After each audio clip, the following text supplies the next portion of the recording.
Bismillahirrahmanirrahim. Assalamualaikum warahmatullahi wabarakatuh. Salam sejahtera buat kita semua, teman-teman media. Hari ini Kamis 24 Februari 2022. Ada beberapa hal yang ingin kami sampaikan pada teman-teman. Yang pertama adalah dugaan tindak pidana korupsi pengadaan pesawat udara PT Garuda Indonesia Tbk 2011-2021. Kami telah melakukan pemeriksaan saksi sekitar 60 orang dan terdiri dari komisaris Garuda, direksi Garuda, kemudian ada Vice Presiden PT Garuda, komisaris Citylink, kemudian ada direksi Citylink, dan tim pengadaan ATR dan Bombardier. Tadi pagi 6 orang telah kita lakukan pemeriksaan, dan dari 6 orang itu kami telah menetapkan 2 orang menjadi tersangka. Yang pertama, inisialnya adalah SA, selaku Vice President Strategic Management Office PT Garuda Indonesia periode 2011 dan 2012, dan sebagai anggota tim pengadaan pesawat CRJ 1000NJ Garuda Indonesia, serta anggota tim pengadaan pesawat ATR 72600 PT Garuda.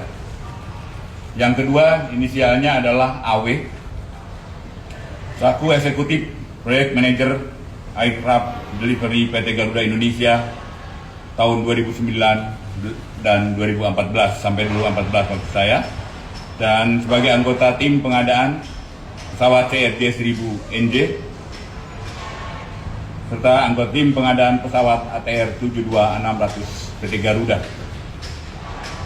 Selanjutnya, dalam rangka mempercepat proses penyelidikan 2 orang tersebut, yang pertama saudara tersangka SA dilakukan penahanan di Rutan Salemba, cabang Kejaksaan Negeri Jakarta Selatan. Yang kedua, tersangka AW dilakukan penahanan di rumah tahanan Salemba, cabang Kejaksaan Agung.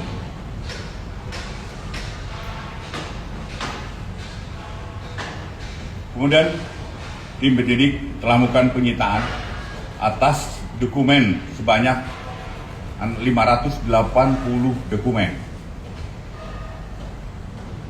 Dilakukan klaster berdasarkan jenis pengadaan pesawat ATR maupun CRJ.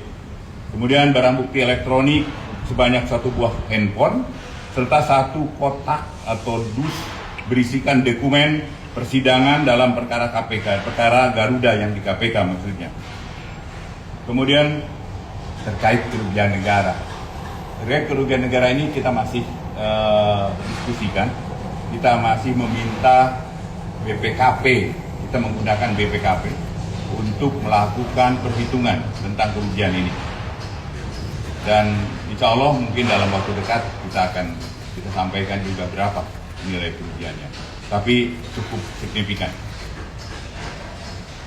Kemudian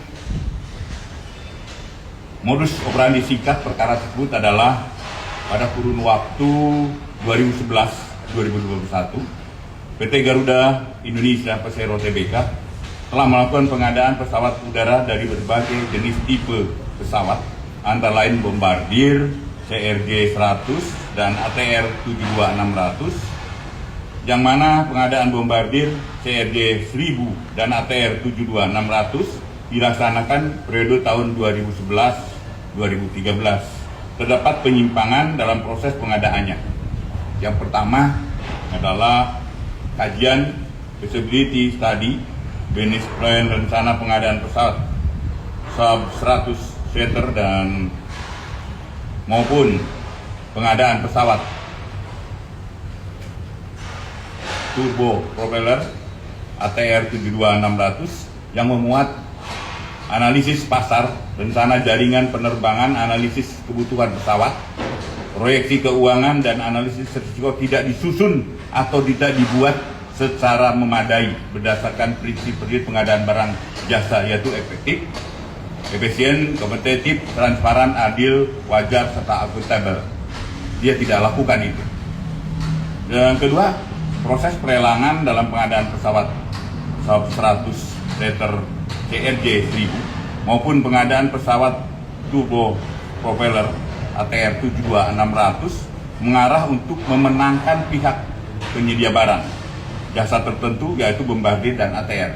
Ada pengarahan untuk mengambil satu jenis pesawatnya. Kemudian yang ketiga, adanya indikasi suap menyuap dalam proses pengadaan pesawat sub 100 seater maupun pengadaan pesawat turbo propeller ATR 72600 dari manufaktur. Akibat dari pengadaan pesawat tersebut telah terjadi penyimpangan dan mengakibatkan PT Garuda Indonesia Tbk mengalami kerugian dalam pengoperasionalkan pesawat CRJ 1000 dan ATR 72600.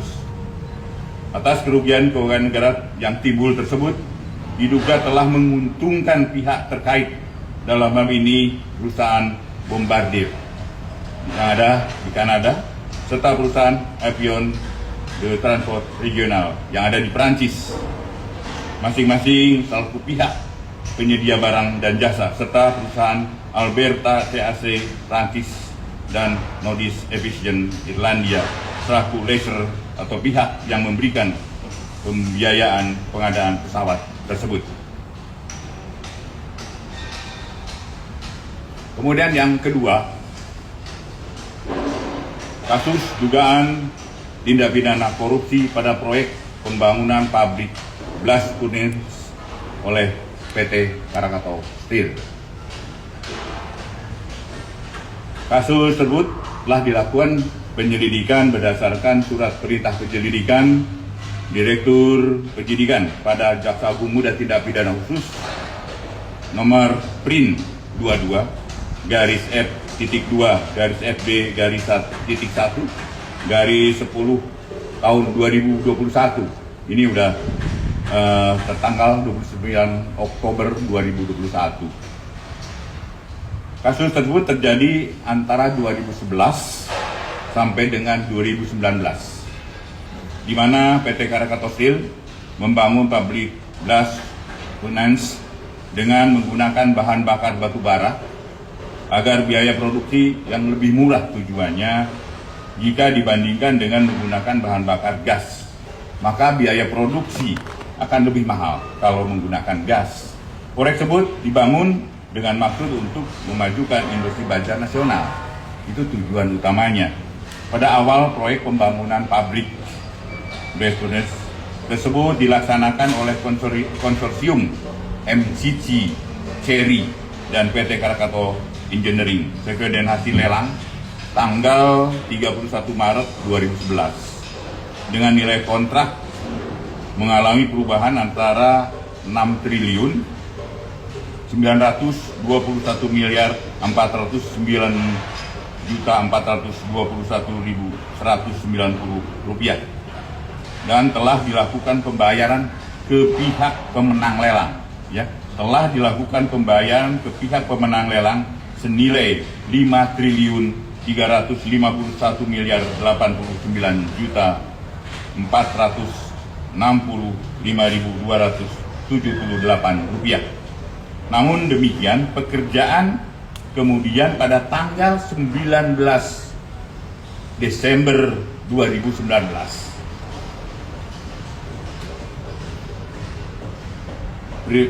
padahal pekerjaan ini dinyatakan sudah 100% dan telah dilakukan uji operasional biaya produksi lebih besar dari harga yang di pasar. Selain itu, pekerjaan sampai saat ini belum diserah terimakan dengan kondisi tidak dapat beroperasi.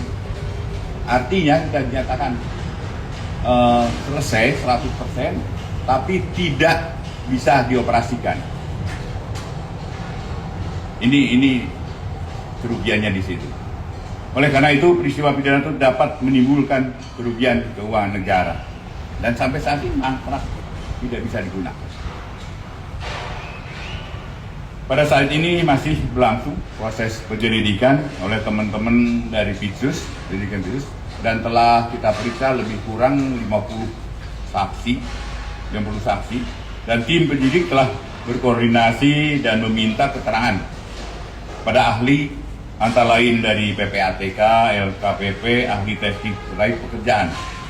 Dalam penyidik kasus tersebut, penyidik telah menemukan peristiwa pidana. Oleh karena itu, dalam waktu yang tidak terlalu lama, kasus tersebut akan ditingkatkan penanganannya ke tahap penyidikan umum. Dan tentunya siapa yang akan menjadi tersangkanya adalah orang yang paling bertanggung jawab atas penanganan proyek tersebut. Demikian teman-teman, terima kasih atas atensi teman-teman. Demikian, assalamualaikum warahmatullahi wabarakatuh. Silakan.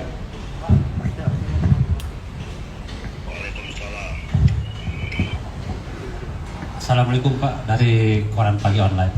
Tadi terkait dengan PT Garuda itu sudah dilakukan penyitaan segala macam. Nah, apakah ada harta benda pihak-pihak yang dicurigai menjadi tersangka dan dilakukan penyitaan guna menghindari agar uang-uang ini tidak lari ke pihak ketiga? Terima kasih Pak. Kita memang lagi menuju gitu kan, kita sekarang udah kita tetapkan dulu tersangkanya, ya.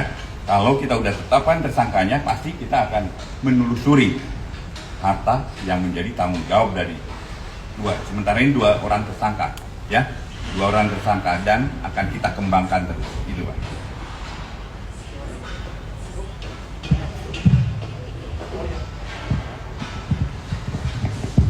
Dengan Supriyanto dari Berita Buana, yang mau saya tanyakan Pak Jaksa, itu yang tadi 2 tersangka itu SA dan AW itu, masing-masing dari SA itu sudah terbukti untuk dia aliran dananya ada berapa besar ya, SA dan AW ini. Nah itu yang pertama. Yang kedua, tadi kan Pak Jaksa kan bilang kan ada 6 orang tadi itu kan, ternyata yang ditetapkan kan 2 tersangka. Nah yang 4 ini apakah itu dibebaskan apa nanti tetap dalam proses penyelidikan? Nah terus yang ketiga, maaf, tadi kan Pak Jaksa menjelaskan diselesaikan, Jaksa Agung diselesaikan 100%, tadi yang terkait dengan Krakatau Steel. Itu ada alasannya nggak? Kenapa pada saat diselesaikan 100% itu kok kenapa nggak dilanjutkan dalam proses produksinya itu? Itu tadi Pak Jaksa belum menjelaskan dengan detail. Terima kasih Pak. Baik, kami kan tadi menentukan ada 6 saksi dari hasil pemeriksaan itu, ya. Dari hasil pemeriksaan dari 6 itu baru kita yang cukup untuk dijadikan, cukup bukti itu dijadikan tersangka baru 2. Dan nanti insya Allah kami akan terus kejar. Kemungkinan ada yang lain, itu baru 2 dulu.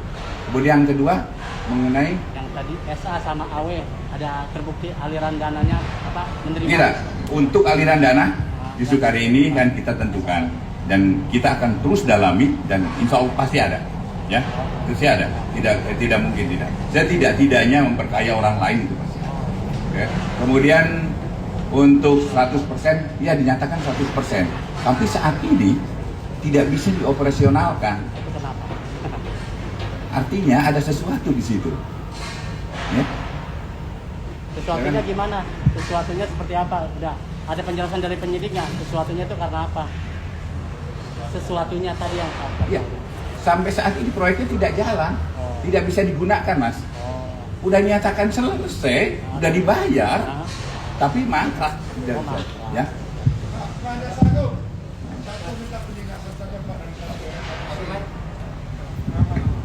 Nama saya Samsul Mahmudin Pak, dari majalah Keadilan.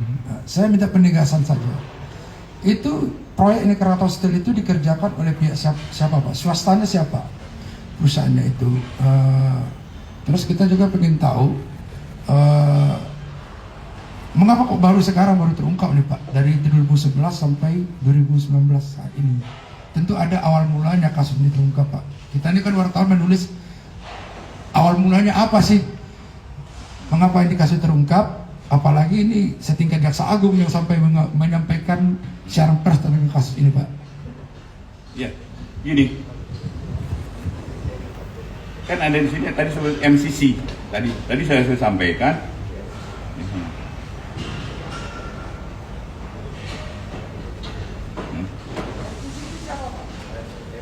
Ini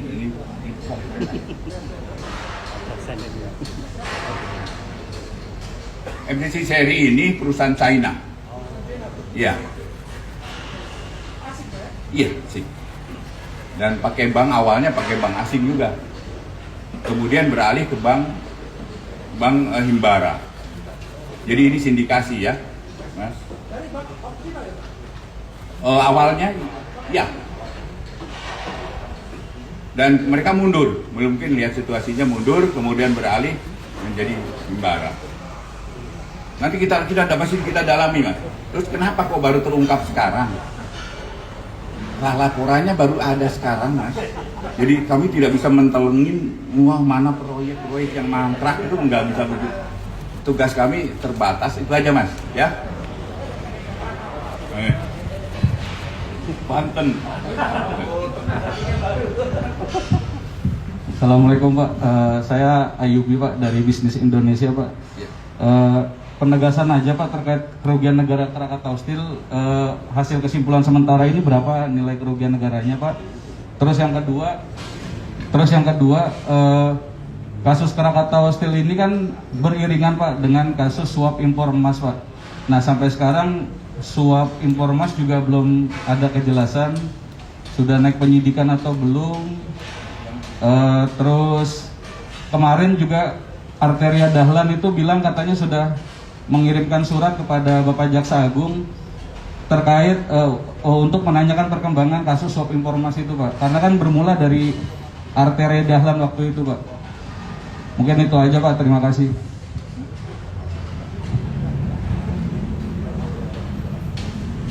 Ya. Untuk kerugian dulu. Kerugian kita masih kita periksa dan kita dalami, Mas.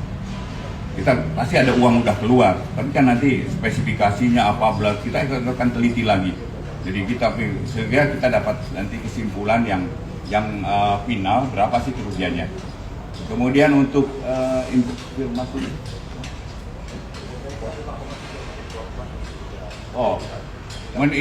impor emas.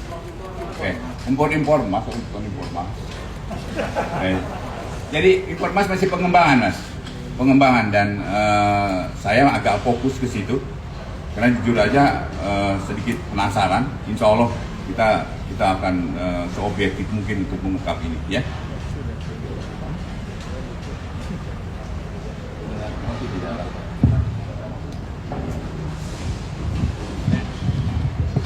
Assalamualaikum Pak, saya Aka dari Koran Media Indonesia Pak.